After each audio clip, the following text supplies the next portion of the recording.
back to Todd Family Farm. Real quick, I wanted to give a little introduction before we get into today's video. So we had a neighbor call us and say that he wanted us to come up and look at one of his cows, and it turned out that she was prolapsing. So I got a little bit of footage of that, and then Daddy will explain more about what a prolapse is and what we do to fix that. There is a lot of talking in this video. I would encourage you to listen to the talking because it is very educational and I think you could learn a lot from it. But I know that this is not our most exciting video, and I don't like to post videos that aren't really exciting because I want to be worth your guys' time. Wintertime is just like a giant pause on the farm, and it's not real exciting, and we are tired of posting wintertime videos and videos that aren't super exciting. We want to get in the field and get into spring and do farmathon, have more exciting videos, and that is coming, but it's just not quite here yet. So hang in there. We're hanging in there, and we are ready for spring. I hope you guys are as well, but this is what we have for now, so I hope you guys enjoy it. Well, everybody, it snowed. Belle's being a good little girl. Yeah, me and Emma especially are not super thrilled with the snow because it is March 10th today. We should not have snow on the ground. I think Belle likes the snow though. Whoa, whoa, whoa. Alright everybody, little unexpected turn of events, but we were getting ready to head to the barn and Dad got a call from our neighbor. It's the same one that we shear sheep for, and he said he had a cow up here that's like a month away from being due. She's due in a month, and he thought it was a water bag coming out, so he asked us to come up here and look at it, but it is a prolapse. So a vet's gonna have to put that back in. I don't know a lot about it, but basically her insides start coming out. We're gonna help him get her in the barn.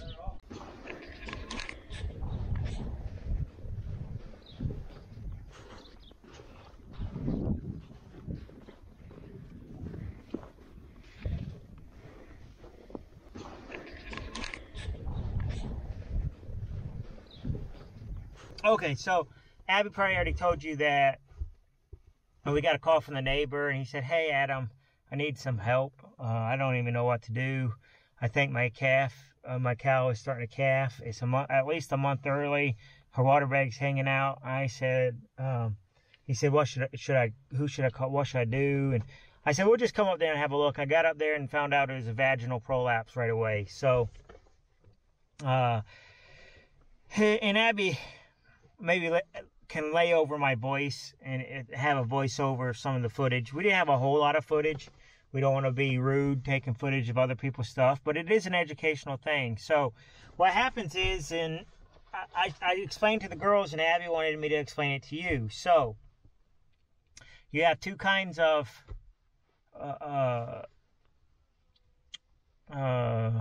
prolapses, and so a cousin to a prolapse is a rupture. Now, males can have scrotal ruptures, and anybody can have an abdominal rupture.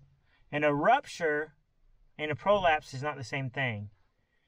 Some people try to use them, but they're not. A rupture is when you have two layers, and the guts are on the inside of the intestines, and if you have one of these, like the abdominal wall or muscle will tear, and it'll let the guts bulge out like this. The guts will come out, and then you'll have a pocket, like a pocket underneath. That's a belly rupture.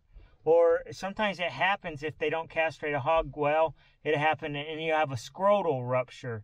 And so it allows the intestines to bubble out or balloon out of the muscle and then be in between the skin and the muscle wall. And that's not good. You'll have a bulge, a bubble, and that is called a rupture. Now this was a prolapse. A prolapse is, you can have two different kinds. So ruptures, scrotal or belly. Obviously only males can have scrotal ruptures, and they happen in hogs more than cattle. Cattle will also have, usually have prolapses if they have something. You can have anal prolapses, that's self-explanatory, and vaginal prolapses are also self-explanatory. Cows will get vaginal prolapses. And so the older they get, I mean, every time they have a calf, it stretches out more. And then it gets, we just call it sloppy back there.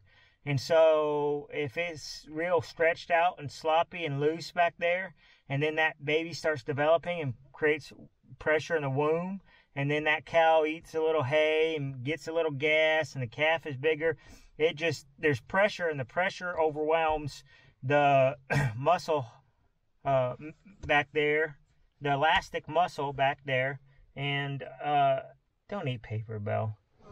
And it bulges out. So I gave them this example. I said, you know, like socks or gloves, they have this nice elastic cuff when they're new. This is an old glove. This elastic is not very elastic anymore. So it's just sloppy, loose. It's not firm. It don't hold tight to the skin. There's no elasticity to it. So obviously the anus, rectal, vaginal, those are, you have that tight muscle there. It's called a sphincter. It's sphincter muscle, and it will lose its elasticity as well. And especially in old cows, vaginal prolapse. So what happens is it gets sloppy. There's pressure, cow, calf food, especially if a cow's too fat. Fat can be a hindrance. And then what happens is the pressure just takes and ends up going like this. And it turns inside out a little bit. And that can be a little bit, or it can do a whole lot. And you saw how much on the cow. So you can put a Jorgie button in, but we won't talk about that right now. The typical way is, especially if it's a rectal prolapse, but you can do it with vaginal as well, is to do a purse string. So the vet comes in and takes and pushes this back in. Boom. And gets it back inside. Turn like an inside sock, inside out sock. You turn it right side in, and you put the right side in, and you get it back there. Now that is, if you did it once, it only makes it easier. It won't take much. It's going to blow out again. Next time it's probably going to be worse. And if you can catch it before it gets abrased or rough, then you can have a good chance of succeeding. So you take that, and what you do then is you take and you weave in and out a thread, and you do what's a purse, like the top of a coin purse or a pouch with a drawstring. You do that, and you weave it in and out, and you just cinch this closed with a couple, you know, just a little bit of a area. And so it won't blow back out and turn inside out. Problem is you can't calf through that. You can calf through a Jorgie button, but you can't calf through a purse string stitch. So when you know you're calving or you're close, you cut that, and you let it pop back out. That cow, unfortunately, will probably, they don't want to risk her. And then what happens is when the calf is born, it'll turn inside out real bad, rupture, and the cow will probably die. So a pretty rough situation. So that cow is probably going to be heading to Hamburger next week. And the calf is over a month away. There's no chance of getting that calf out, not even through a C-section viably. So the cow is good. It's in good shape. She's going to be unable to birth that calf. So he'll send it to the cell barn. So that's a purse string suture on a vaginal prolapse is what that was. And that's just life on the farm. I don't know, that cow's old cow. And the farmer himself, sweet guy, he'd probably be the first one to tell you should have sold it last year. So, but you hate to get rid of those cows you love. And he was just thrilled to death that she wasn't calving and gonna die and have big issues, because he was pretty worried when he called us. So that's what's going on.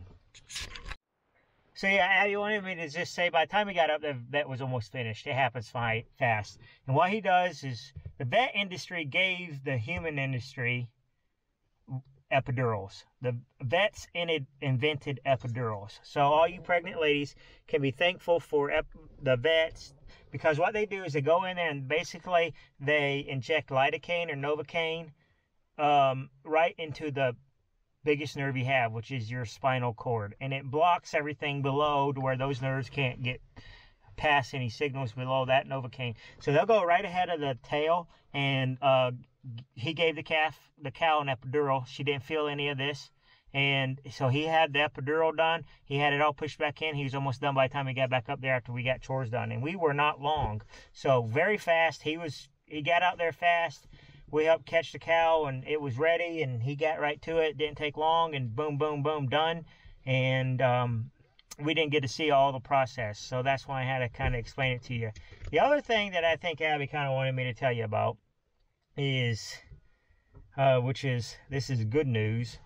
We don't have a lot of footage. I don't know if Abby has any footage. We sheared Dave's sheep about a week and a half ago. And we had something happen that has never happened before to me. And I've sheared sheep. I've sheared Dave's sheep since I was 18. And I'm going to be 40 this year. So over 20 years I've sheared those sheep. And rarely do I nick them on the skin, let alone what happened. And what happened is he had a lamb. And that lamb was a little psycho, very frisky.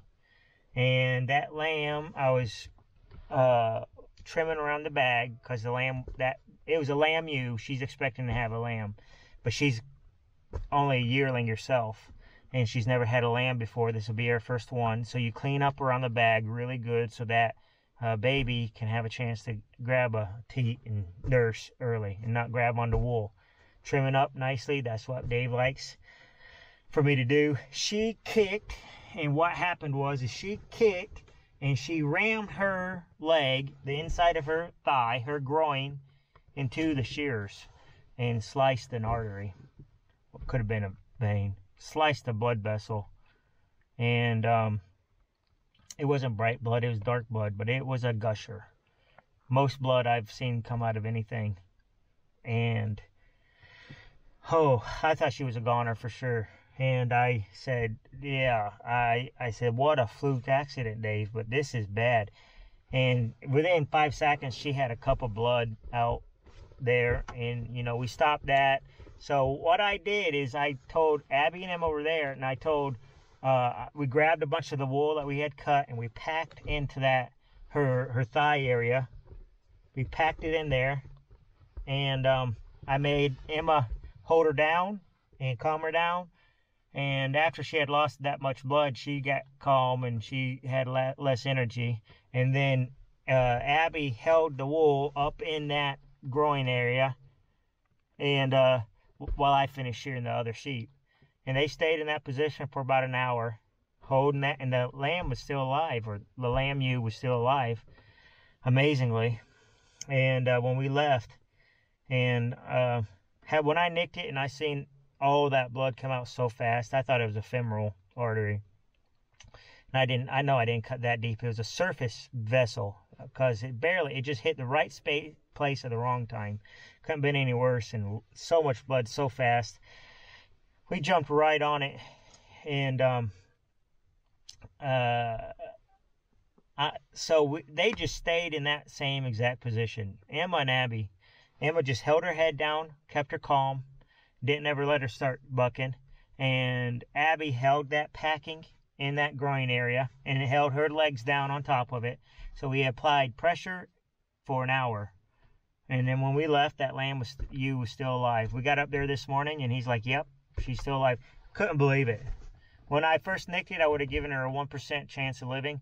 When she was alive, an hour later, when they held that there, I gave her maybe a 20 to 30% chance, and that thing lived. So unbelievable that little thing lived through it. But it's amazing what the human body can do. It's amazing what animal bodies can do. It's just, biology's amazing. So I wish we had the footage for ourselves and to show, but we wouldn't even. It's way too rough for YouTube.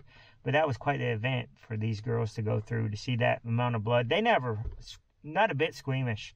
They jumped right on, and I said, give me that wool. They got it. I packed, and we packed it in there, started applying the pressure, and man, Abby and Emma just Johnny on the spot and saved that sheep's life. So it's quite the experience. And it turned out to be a good memory instead of a terrible memory for something like that to work out. So. Alright everybody, that is going to be it for this video. Like I said, I know it's not our most exciting videos, but we have more exciting videos coming up. So stay tuned for those. I hope you guys enjoyed the video, maybe learned a little something from it. And that is going to be it for today. Thank you guys so much for watching, and we will see you next time.